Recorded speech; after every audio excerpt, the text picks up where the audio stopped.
Então, pessoal, mais uma vez, como vocês estão? Olha, sinceramente, no fundo do meu coração, eu espero que todos vocês estejam bem, desfrutando da bondosa graça de Deus. Por isso eu quero saudar vocês, como sempre, com a graça de Deus, a amizade do Espírito Santo e a paz de Jesus, que esteja de fato reinando e dominando sua vontade, de forma que assim você transborda em todos os lugares aonde Deus te permitir estar, tá certo?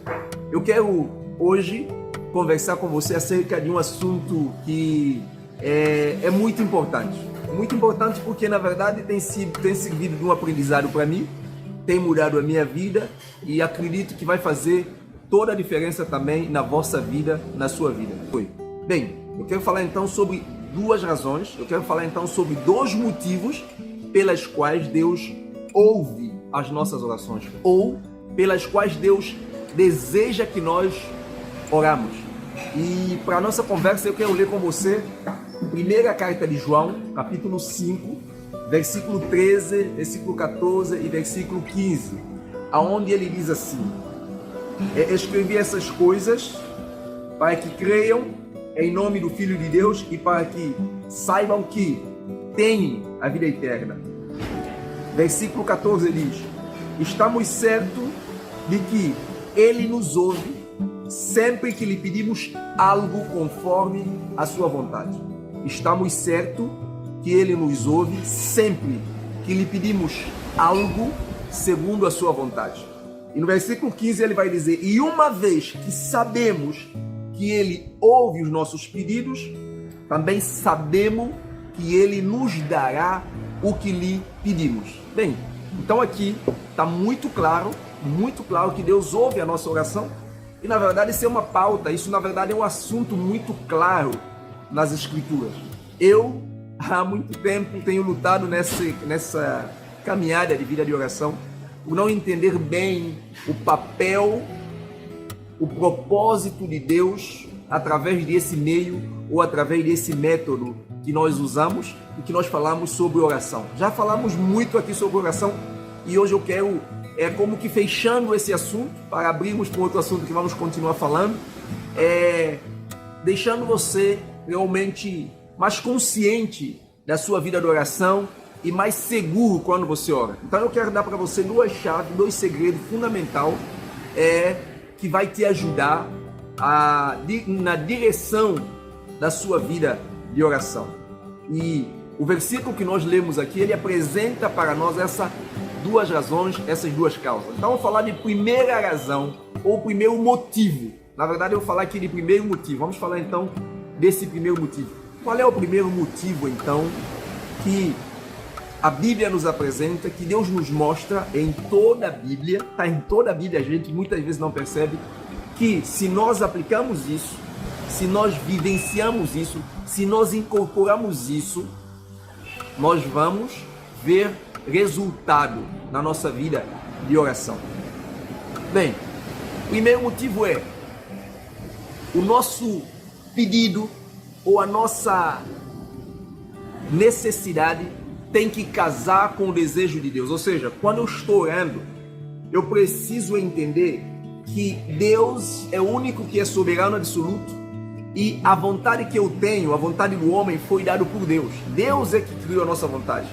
E se você entender isso, e se isso tornar real na sua cabeça, você vai perceber uma coisa: você não tem vontade, eu não temos vontade. Deus nos criou e colocou em nós livre-arbítrio. Então a capacidade que temos de pensar, a vontade que temos de fazer as coisas, ela vem de Deus. É claro que o diabo no meio do caminho deturpou isso, atrapalhou isso, mas na essência, a vontade que nós temos, ele veio de Deus. Deus que nos criou com essa capacidade inteligente, e não o diabo e mais ninguém. Mas Deus tem uma vontade. Só que Deus vai refletir a vontade dele no mundo através de nós. E para isso acontecer, eu preciso entender que a minha vontade tem que casar com a vontade de Deus. O texto que lemos, apóstolo João traz esse segredo para nós. Ele fala assim: sabemos que se pedimos alguma coisa segundo a sua vontade, ele nos ouve. Então, primeira razão, primeiro motivo pelas quais Deus ouve a minha oração e Deus vai ouvir a sua oração sem dúvida, é a promessa da palavra de Deus, é eu vigiar o meu coração, nas minhas intenções, trabalhar muito mesmo, para que quando eu estou orando, ter certeza que essa necessidade, ela casa com o desejo de Deus. Deus tem uma vontade que é absoluta, que é soberana, e Deus quer revelar essa vontade a partir da minha vontade, só que a minha vontade tem que se converter à vontade de Deus, e não a vontade de Deus converter a minha vontade ou a sua vontade, certo? E então, eu já falei aqui, na nossa conversa sobre oração, que oração, ele é mais do que pedir. O plano de Deus, através da oração, é transformar-nos para imprimir em nós a imagem de Jesus, a imagem dele. E se eu entender isso, se eu olhar para a palavra de Deus e quando eu leio esse versículo, e isso for latente, muito claro na minha mente, no meu coração, isso vai provocar mudança na minha forma de falar com Deus. Porque ele diz que quando eu chego a Deus para pedir alguma coisa, eu tenho que ir pensando na vontade de Deus. Ou seja, eu tenho que lutar contra o meu egoísmo, contra os meus desejos, converter os meus desejos em desejo de Deus. Eu quero te dar um exemplo muito simples aqui. Pensa um pouco na história de Ana. A Ana, a mulher de Elcana, ela precisava de um filho. E naqueles dias, a nação de Israel não tinha profeta nem sacerdote. Isso estava corrompido. E Deus, lá no céu, estava precisando de um profeta aqui na terra. Presta atenção nessa chave. E ela vai orando a Deus. E quando ela clama a Deus, ela diz a Deus: olha, Senhor, eu estou pedindo ao Senhor que o Senhor me dê um filho. Não é para mim não. Porque se o Senhor me der esse filho, eu vou colocar para o seu serviço. Olha só, lá no céu Deus, olha, eu estou precisando de um profeta lá na terra, eu estou precisando de um sacerdote lá na terra, e eu vi uma pessoa que está buscando a minha vontade, que está clamando para que a minha vontade aconteça, ela está pedindo que eu dê alguém para ela oferecer isso para mim. Óbvio, Deus ia dar para Ana, isso é infalível. Um outro exemplo, Elias. O povo de Deus estava perdendo a visão do reino, perdendo mesmo a visão do reino de Deus. Aí Elias então chega perante Acabe e confronta todos os falsos profetas, fazendo a eles um desafio, dizendo: olha, eu não tenho palavras, porque o testemunho do povo de Israel não fala mais, o testemunho do rei de Israel não fala mais, o testemunho do profeta de Israel não fala mais, do sacerdote de Israel não fala mais, Israel se apagou, aqui é só Deus mesmo para trazer a luz de quem é Ele e trazer-nos de volta, ou seja, levar-nos de volta para Ele. Então Elias faz um desafio, Elias fala assim: vamos orar então. Se o Deus que eu estou falando é Deus falso, Ele vai revelar. Então vamos fazer um desafio aqui, olha. Vamos montar um altar, colocar ali o animal e vamos orar. Deus que colocar fogo no altar, esse vai ser reconhecido como Deus de Israel, para mim e para vocês, certo? Não importa, se vocês que dizem ser profeta, se vocês que dizem servir a Deus, se vocês que acham que estamos errados, se vosso Deus responder, eu prostro perante Ele. Mas agora, se eu orar e o meu Deus responder, vocês também devem prostrar perante Ele. Observa, Elias aqui não estava preocupado consigo, aliás, ele colocou a vida dele em risco, porque ele queria que a glória de Deus se revelasse, ele queria que Deus fosse visto. E então, ele orou para quê? Para que a vontade de Deus acontecesse. E o que aconteceu? Aconteceu. E nós poderíamos aqui repetir vários exemplos e nós íamos chegar no mesmo ponto. No mesmo ponto. Então observa que Deus ouve a oração não para a satisfação pessoal nossa, mas para a glória do seu nome. E isso tem mudado a minha vida, sabe? E agora não é fácil você orar pensando em Deus. pensando em como Deus vai ser glorificado através disso. Não como nós vamos ser, não como a minha família vai ser beneficiada, não como a minha empresa, mas como Deus vai ser beneficiado. Então, o primeiro motivo é a vontade de Deus. É quando a minha vontade, a minha necessidade, ela casa, ela encaixa com a vontade de Deus. Deus nos ouve. E ele disse, se sabemos que Deus nos ouve, quando nós estamos a orar, segundo a vontade dele, nós precisamos ter a convicção que ele nos ouve. E se sabemos disso, então, nós vamos que? Devemos estar certo que alcancemos a petição que lhe fizemos.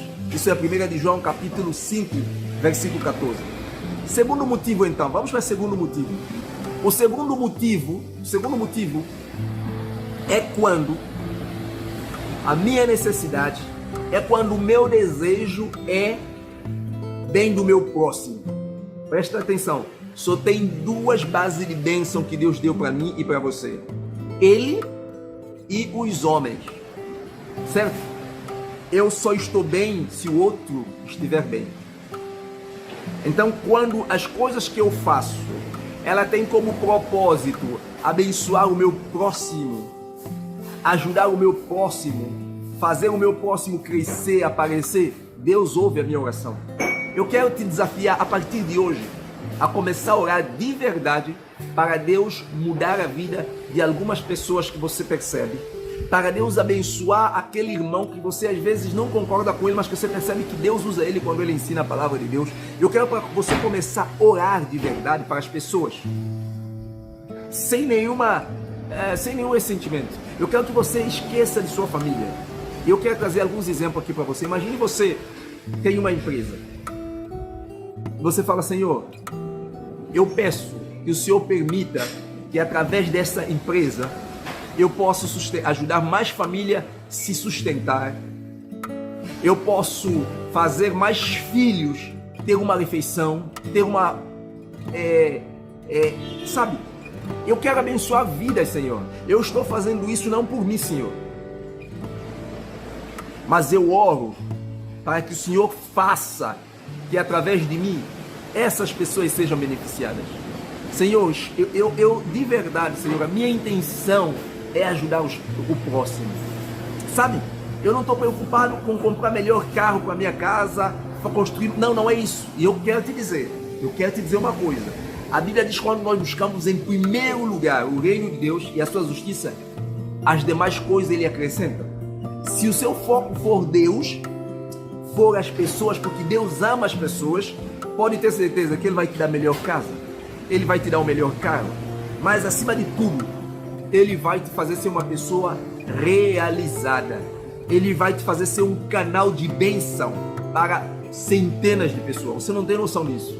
Sabe? É isso que Deus quer que nós entendamos. Só existem duas razões, dois motivos pelas quais Deus vai nos abençoar. Quando a nossa intenção é elevar o nome dele, honrar o nome dele, exaltar o nome dele, é colocá-lo realmente ser visto como Deus, ou quando a nossa ação é trazer dignidade ao próximo. E eu quero terminar pedindo você que reflita em tudo que você ouviu e aplique essas coisas no seu coração e luta contra a sua mente, luta contra o seu coração, luta contra os seus desejos. Deixe que o desejo do próximo torne o seu, ou seja, que a luta de próximo seja a sua luta. Lute, batalha em favor do próximo. Tudo que você fizer, pense que o objetivo central é abençoar pessoas que foram criadas à imagem e semelhança de Deus.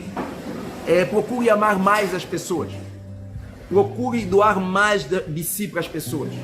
Mas isso só pode ser possível se você entender a nossa próxima conversa. A nossa próxima conversa vai te ajudar muito. Então eu termino aqui dizendo o seguinte: duas razões, dois motivos, apenas esses dois são a causas ou serão a causa de Deus abençoar a sua vida. E Deus vai te abençoar com certeza se você buscar priorizá-lo na sua vida e fazer com que o próximo realmente tenha dignidade.